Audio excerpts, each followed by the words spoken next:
আসসালামু আলাইকুম ওয়া রাহমাতুল্লাহি ওয়া বারাকাতুহু। আলহামদুলিল্লাহ ওয়াসসালাতু ওয়াসসালামু আলা রাসূলিল্লাহ ওয়া আলা আলিহি ওয়া আসহাবিহি ওয়া মান ওয়ালা, আম্মা বা'দ। আমি এখন ক্লাস 2 এর ফিকহের ক্লাস আরম্ভ করছি। বিষয় হচ্ছে পেশাব পায়খানার আদব কায়দা। মহানবী হযরত মুহাম্মদুর রাসূলুল্লাহ সাল্লাল্লাহু আলাইহি ওয়াসাল্লাম একজন সর্বশ্রেষ্ঠ শিক্ষক ছিলেন, যিনি তাঁর অনুসারীদেরকে তাদের প্রয়োজনীয় সমস্ত কিছু শিক্ষা দিয়েছেন, এমনকি পেশাব পায়খানার আদব কায়দাও তিনি শিক্ষা দিয়েছেন।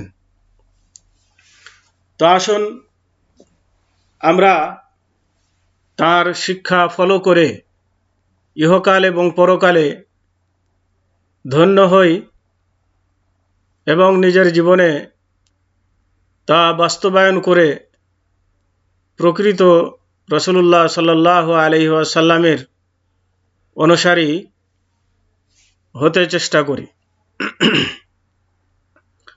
এখন আমি আপনাদের সামনে পেশাব পায়খানার কিছু আদব কায়দা তুলে ধরব। আর তা হচ্ছে এই যে, এক, প্রস্রাব বা পায়খানায় প্রবেশের সময় বা প্রস্রাব পায়খানা করার সময় এই দোয়াটি পাঠ করা। আর তা হচ্ছে আল্লাহুম্মা ইন্নী আউযু বিকা মিনাল খুবুসি ওয়াল খাবাইসি, এভাবে বলা। এখানে আমি খুবুসে পাঠ করলাম, কেউ যদি খুবসে এখানে সাকিন দিয়েও পাঠ করে তাও চলবে, কিন্তু এখানে যে অর্থ করা আছে সে অর্থ অনুযায়ী খুবুসে পড়াটাই হচ্ছে সঠিক। আমি আরেকবার পড়ছি, আল্লাহুম্মা ইন্নী আউযু বিকা মিনাল খুবুসি ওয়াল খাবাইসি, যার অর্থ হচ্ছে এই যে, হে আল্লাহ, আমি আপনার নিকটে পুরুষ জাতীয় শয়তান জিন এবং স্ত্রী জাতীয় শয়তান জিন হতে আশ্রয় প্রার্থনা করছি। খুবুস পেশ দিয়ে পাঠ পড়লে এটা হচ্ছে খাবিসুনের বহুবচন, ওয়াল খাবায়েস এটা খাবিসাতুনের বহুবচন, যার অর্থ হচ্ছে খুবুস হচ্ছে পুরুষ শয়তান জিন এবং খাবায়েস নারী শয়তান জিন। হাদিসটি বুখারী হাদিস নম্বর 142 এবং সহিহ মুসলিম হাদিস নম্বর 122/375 নম্বর হাদিস। তবে হাদিসের শব্দগুলি সহিহ বুখারী থেকে নেওয়া হয়েছে। এখানে আপনারা বুঝবেন যে হাদিসের সহিহ শব্দগুলো যখন বলা হবে যে বুখারী থেকে নেওয়া হয়েছে বা মুসলিম থেকে নেওয়া হয়েছে, উভয়ই বর্ণনা করেছেন, কিন্তু এই শব্দগুলো এখানে বুখারী, কোনো সময় বলা হবে বুখারী থেকে নেওয়া হয়েছে, কোনো সময় বলা হবে মুসলিম থেকে নেওয়া হয়েছে।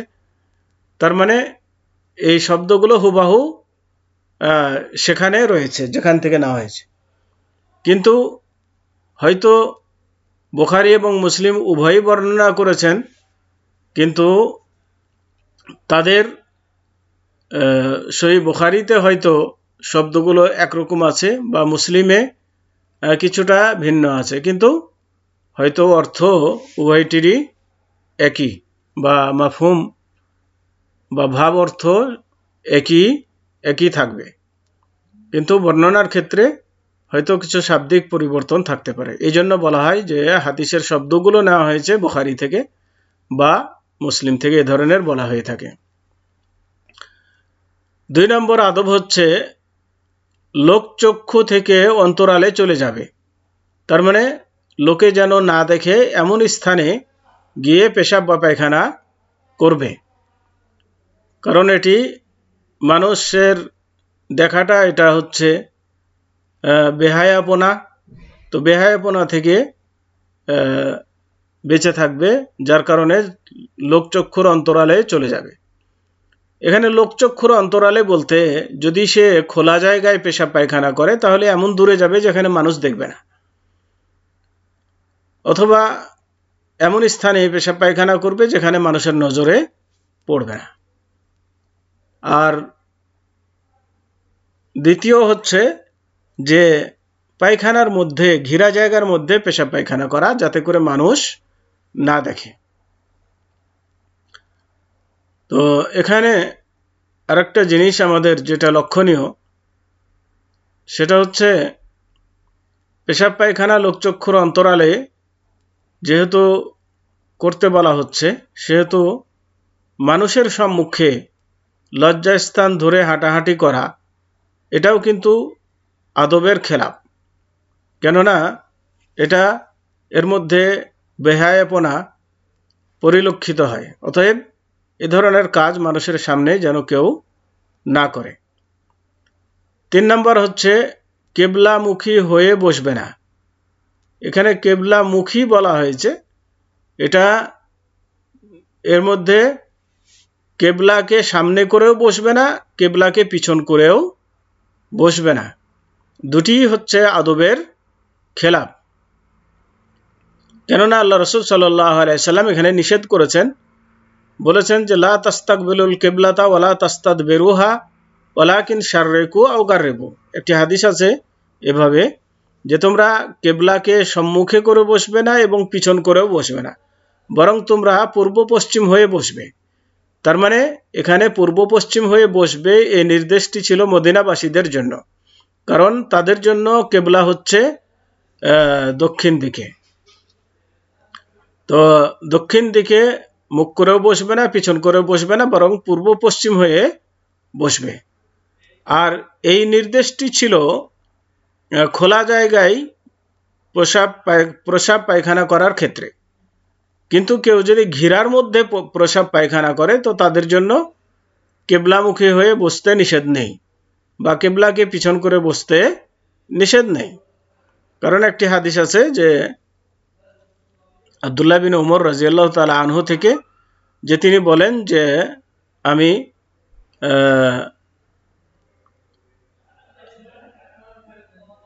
আল্লাহ রাসূল সাল্লাল্লাহু আলাইহি ওয়াসাল্লামকে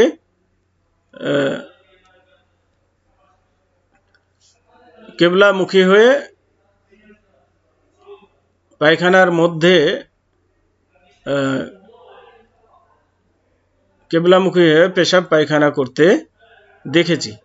সেই হিসাবে বোঝা যায় যে ঘেরার মধ্যে যদি হয় তাহলে পরে কেবলামুখী হয়ে বসতে বা পিছন করে বসতে নিষেধ নেই। 4 নম্বর হচ্ছে পেশাব পায়খানাকালীন বসে যাবে। পেশাব পায়খানা করার সময় বসে পেশাব পায়খানা করবে, কিন্তু এটা হচ্ছে পেশাবের ছিটা থেকে বাঁচার জন্য উত্তম পদ্ধতি এবং লোকচক্ষু থেকে বাঁচার জন্য উত্তম পদ্ধতি বসে পেশাব পায়খানা করা।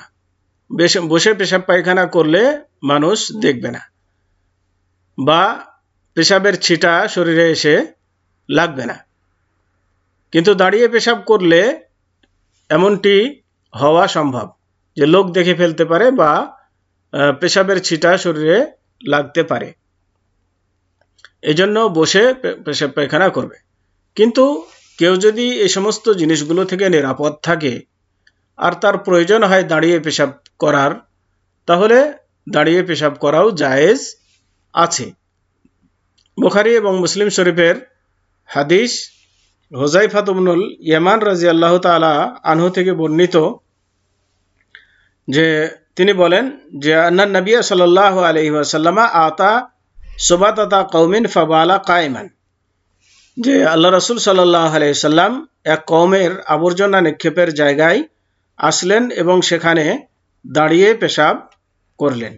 তো এই হাদিস প্রমাণ করছে যে দাঁড়িয়ে পেশাব করাও জায়েজ আছে, যদি কারো এরকম পরিস্থিতি হয়, অবস্থা হয়, তাহলে যেখানে বসার মতো হয়তো পরিবেশ নাই, বা দাঁড়িয়ে পেশাব করলে কেউ দেখবে না, বা ছিটা থেকে নিরাপদ থাকবে, এমন জায়গায় যদি কেউ দাঁড়িয়ে পেশাব করে তাহলে জায়েজ আছে, নিষেধ নাই।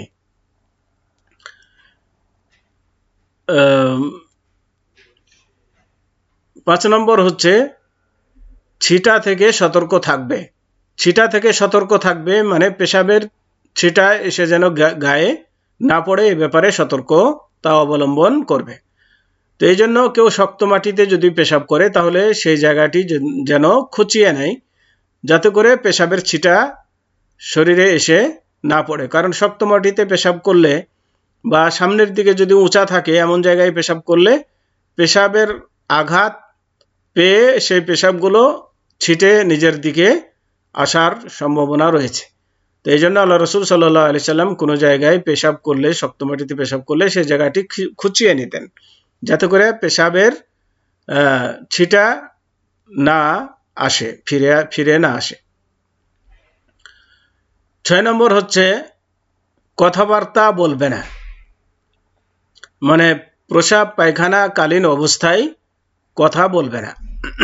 কেউ ডাকলে তারও ডাকে সাড়া দেবে না, বা হয়তো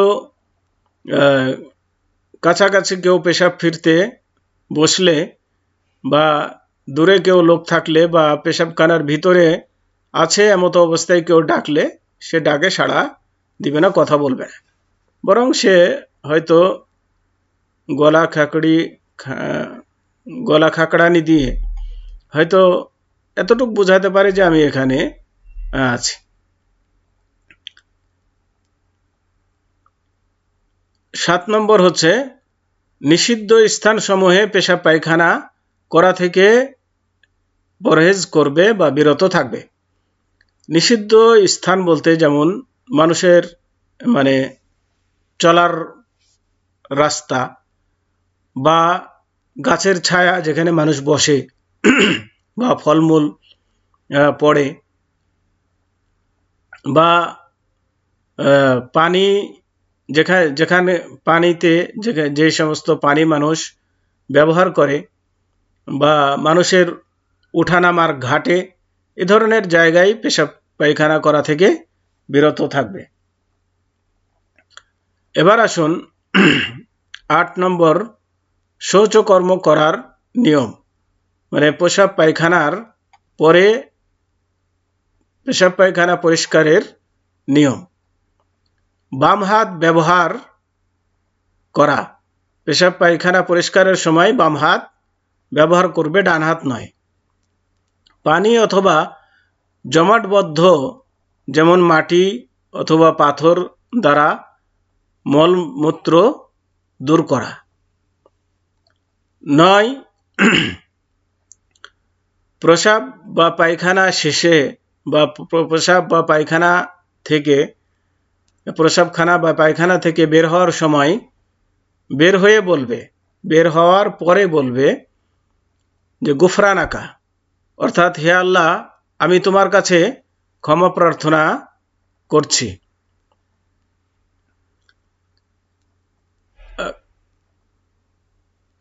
10 প্রসাবকালীন বাম পা প্রসাব বা পায়খানায় প্রবেশকালীন বাম পা আগে রাখবে, তার মানে বাম পা দিয়ে প্রবেশ করবে, এবং বের হওয়ার সময় ডান পা আগে বের করবে।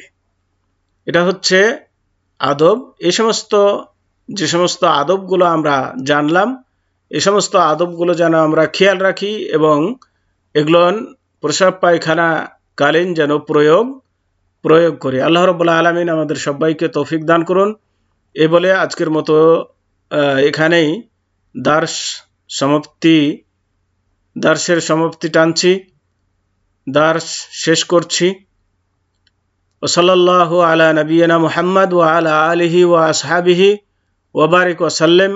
আসসালামু আলাইকুম ওয়া রাহমাতুল্লাহি ওয়া বারাকাতুহু।